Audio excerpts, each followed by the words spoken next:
እጅግ የተወደዳችሁ የጌታ ቤተሰቦች እንዴት ናችሁ? ወንድማችሁ ዮናታን ነኝ። በያላችሁበት የጌታ ጸጋና ሰላም ይብዛላችሁ። እንግዲህ የቆሮንቶስ ጥናታችንን ቨርስ ባይ ቨርስ እንዲሁም ደግሞ ከታሪካዊ ጥናቱ ጀምረን እያጠናን እንገኛለን ማለት ነው። ስለዚህ እያንዳንዱን እስካሁን የተማርነውን ነገር ቨርስ ባይ ቨርስ እያጠናን ስለሆነ ተመልሳችሁ ቀጥታ ወደዚህ ትምህርት ከምትመጡ ወደኋላ ተመልሳችሁ እያንዳንዱ የተማርነውን ነገር እንድታዩት አበረታታችኋለሁ። ላይክ፣ ሰብስክራይብ፣ ሼር ማድረግ እንዳይረሳ። ለብዙዎች ይጠቅማል ብዬ አስባለሁ። ደግሞም እኔ የማስተምረው ትምህርት በአንዴ እንደው የሆነ ነገር ላይ እንድትደርሱ ሳይሆን ቀስ እያላችሁ በትዕግስት መማርን የሚጠይቅ ትምህርት ነው። ስለዚህ መጽሐፍ ቅዱስን አንድ በአንድ እያስተማርኩኝ ነው የምገኘው። ባይብል ስተዲ ፕላትፎርም ነው። ስለዚህ ሁላችሁም በትዕግስት እንድትሰሙ እጠይቃችኋለሁ። ጌታ ኢየሱስ የተባረከ ይሁን። ስለዚህ ከምዕራፍ 4 ጀምረን ደግሞ ማየት እንጀምራለን። ስለዚህ ጳውሎስ ምዕራፍ 4 ላይ ስንመጣ ጳውሎስ እነዚህ ሰዎች ዲክሽነሪያቸውን እንዲቀይሩ የመስቀልን እይታ እንዲይዙ ይነግራቸዋል። ስለዚህ የመስቀሉ እይታ ምንድን ነው? ክብር ምን ይመስላል ሲባል ኢየሱስ ተሰቃይቶ ሲሞት ወደ ክብር እየገባ ነበር አለ የመስቀሉ እይታ። ስለዚህ ኢየሱስ ተሰቃይቶ ሲሞት ወደ ክብር ነው የሚገባው ሲባል ዓለማዊ ሰው ይህንን ዲክሽነሪ ሊኖረው አይችልም። ተሸንፎ እየሞተ ነው እንጂ የሚለው ወደ ክብር እየገባ ነው ብሎ ሊተረጉም አይችልም። ስለዚህ ክብር ማለት በሞት በኩል በስቃይ በኩል የእግዚአብሔርን ፈቃድ መፈጸም ነው ማለት ነው። ኢየሱስ ክርስቶስ ለዘላለም ጌታ ነው። ስለዚህ የስኬትን የክብርን የእያንዳንዱን ዲክሽነሪያችንን እንድንፈታ እንደ አዲስ የክርስቶስን አእምሮ እንድንይዝ የድሮ ዲክሽነሪያችሁን አስቀምጡ ብሎ የሚመክርበት ምዕራፍ ላይ ደርሰናል ማለት ነው። ኢየሱስ ክርስቶስ ጌታ ነው። ስለዚህ እያንዳንዱን ነገር በመስቀል ዲክሽነሪ ስኬት ምንድን ነው፣ ክብር ምንድን ነው የሚለውን እንድንፈታ ጳውሎስ እዚህ ጋር መጥቶ ይናገረናል። ስለዚህ እያንዳንዱ ዲክሽነሪያችን ክብር ለእኛ ምንድን ነው? ሰዎች ጎንበስ ቀና ሲሉልን ነው ክብር። ክብር ማለት ሞትን እንኳን ቢያስከፍል የእግዚአብሔርን ፈቃድ መኖር ማለት ነው። ኢየሱስ ክርስቶስ ጌታ ነው። ስለዚህ የመስቀሉን እይታ ልንይዝ ይገባል።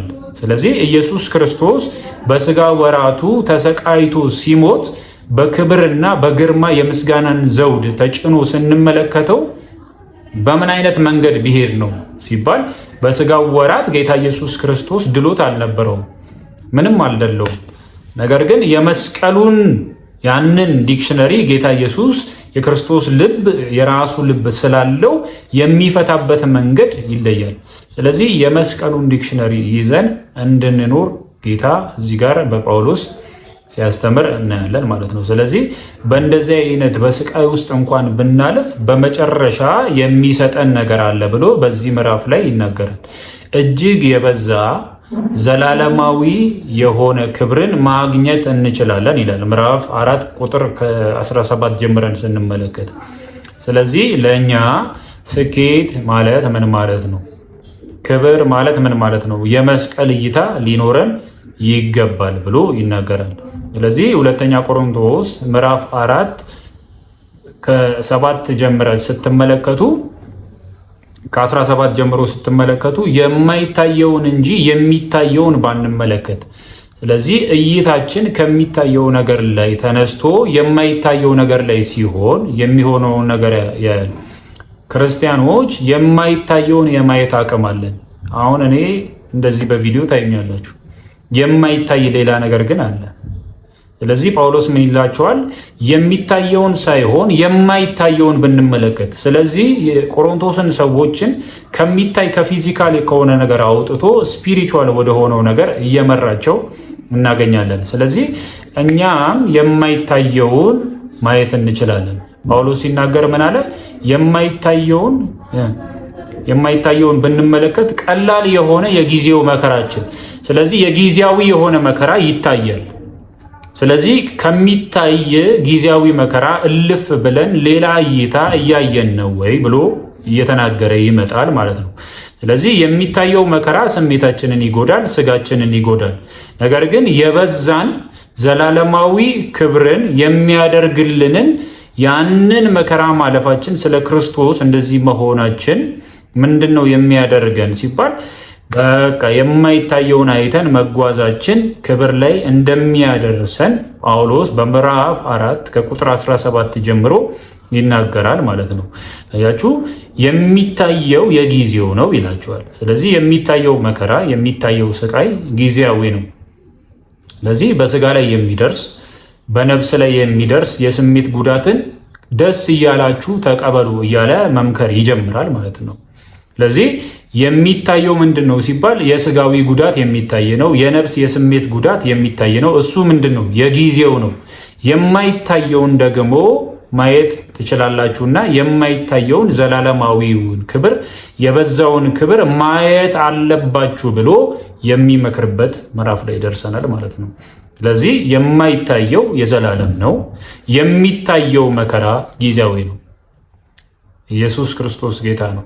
ዕብራውያን ምዕራፍ 2 ቁጥር 9 ላይ ስትመለከቱ ጌታ ኢየሱስ ክርስቶስ ስለ እሱ ሲያወራ ነገር ግን በእግዚአብሔር ጸጋ ስለ ሰው ሁሉ ሞትን ይቀምስ ዘንድ ከመላእክት ይልቅ በጥቂት አንሰው የነበረውን ኢየሱስ ክርስቶስን ከሞት መከራ የተነሳ የክብርና የምስጋናን ዘውድ ተጭኖ እናየዋለን። ከምን መከራ የተነሳ ነው የክብርና የምስጋናን ዘውድ የተጫነው? ከሞት መከራ የተነሳ። ኢየሱስ ጌታ ነው። ስለዚህ የሞት መከራ የምስጋናና የክብርን ዘውድ ለጌታ ለኢየሱስ ክርስቶስ ይዞለት መጣ ማለት ነው። ስለዚህ በሞት መከራ ማለፉ ኢየሱስ ክርስቶስ በሞት መከራ ማለፉ የእግዚአብሔር ፈቃድ ስለሆነ የሚታየው ሞት ነው፣ የማይታየው ግን የክብርና የምስጋና ዘውድ ነው።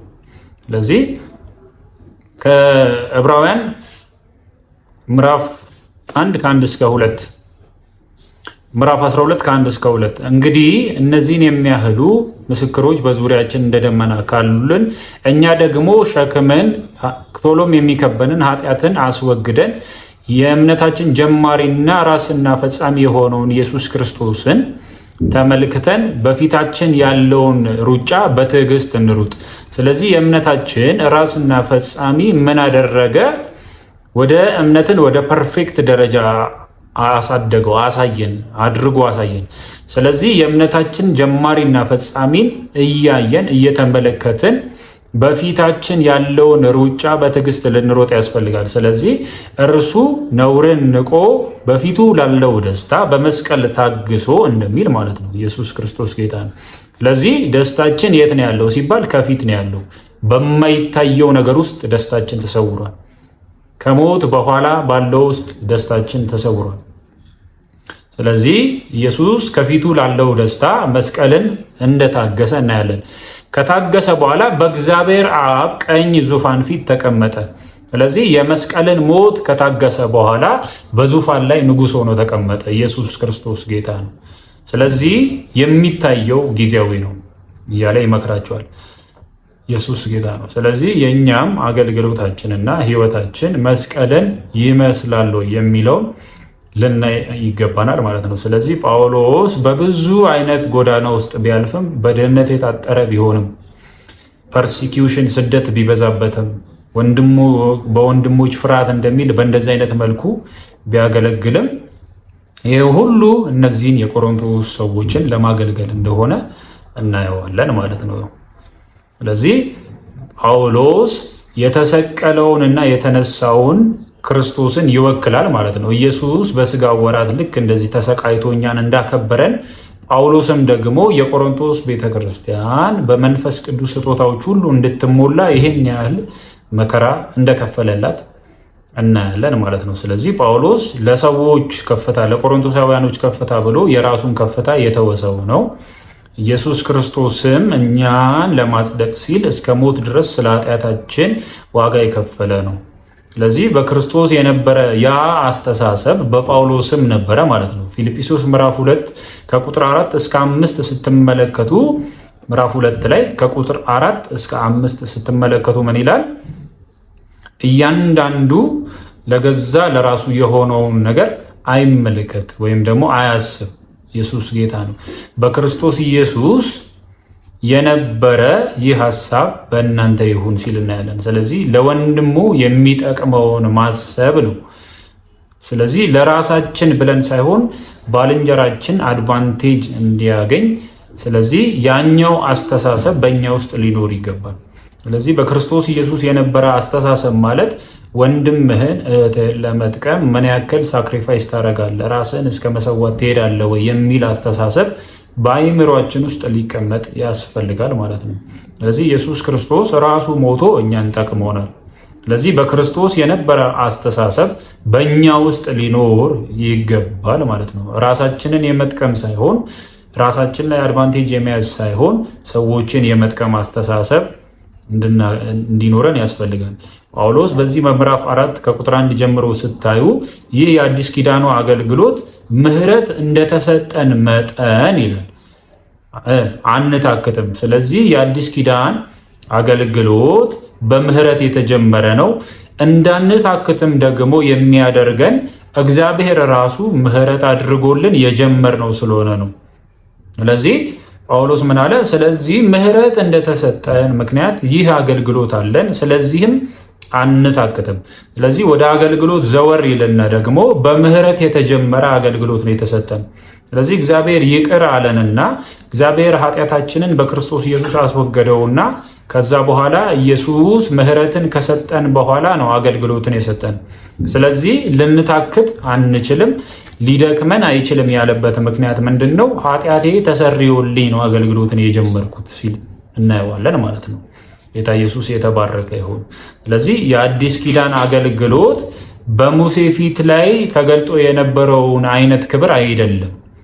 ያኛው ክብር እየደበዘዘ የሄደ ነው። ስለዚህ የኛ የአዲስ ኪዳኑ ክብር የአገልግሎታችን ክብር ምን ይላል? በኢየሱስ ክርስቶስ ፊት ላይ ስለተገለጠው ክብር አይነት ክብር ነው የምናወራላችሁ። ስለዚህ ሦስቱን ደቀ መዛሙርት ጌታ ኢየሱስ ይዟቸው ወደ ተራራ ሲወጣና ከዛ በፊታቸው ሲለወጥ ክብር ውስጥ ሲገባ አይተናል። ስለዚህ ሙሉ ማንነቱ ጌታ ኢየሱስ ሲቀየር እናየዋለን። በሙሴ ፊት ላይ የተገለጠው ክብር ብርቅ እንዳይሆንብን ሙሉ ለሙሉ በክርስቶስ ኢየሱስ ፊት ላይ በእያንዳንዱ በሁለንተናው ላይ የተገለጠ ከገናናው ክብር የተባለበት ቦታ ላይ በኢየሱስ ላይ የተገለጠውን ክብር አይተናል።